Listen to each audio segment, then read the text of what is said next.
Zup, zup, bom. Selamat pagi kawan-kawan dan para hakim yang saya hormati. Pernahkah kawan-kawan terfikir mampukah robot menyelamatkan tamadun manusia? Atau adakah robot akan menjadi ancaman kepada alam semesta kita?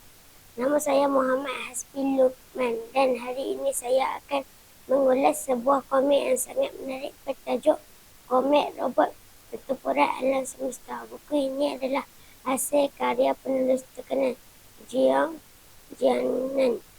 Buku ini membawa kita menggembara bersama watak-watak kegemaran kita, iaitu Geng Planks dari Plants vs Zombie.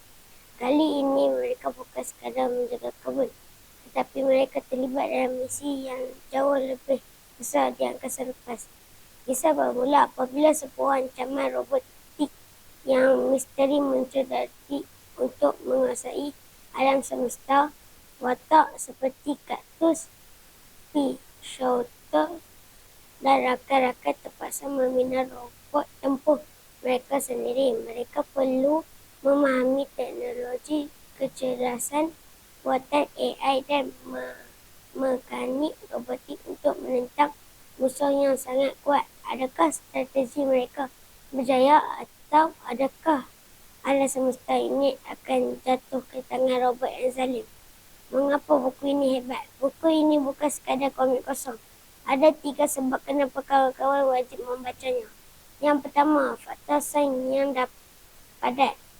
Di setiap hujung bab, penulis menyelipkan nota pengetahuan tentang robotik, sensor dan teknologi masa hadapan. Sambil baca komik, kita sebenarnya sedang belajar subjek, reka bentuk dan teknologi. Yang kedua, aksi yang mendebarkan.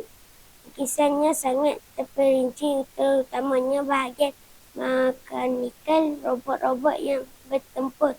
Sangat cool. Yang ketiga, humor yang mencuit hati walaupun temannya serius, iaitu peperangan alam semesta telatah. Watak-watak Plants ini sentiasa membuat kita ketawa. Kawan-kawan, pengajaran penting yang dapat ialah kecanggihan teknologi mesti disertai dengan nilai kemanusiaan. Sehebat manapun robot yang kita cipta, ia tetap memerlukan hati dan niat yang baik daripada penciptanya untuk membawa keamanan.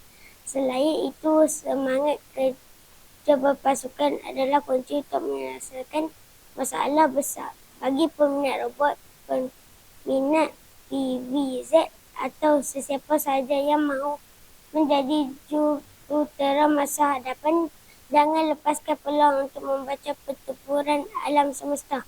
Dapatkan segera di perpustakaan sekolah kita sebelum ia terbang ke tangan orang lain. Sekian sahaja bicara buku saya. Terima kasih.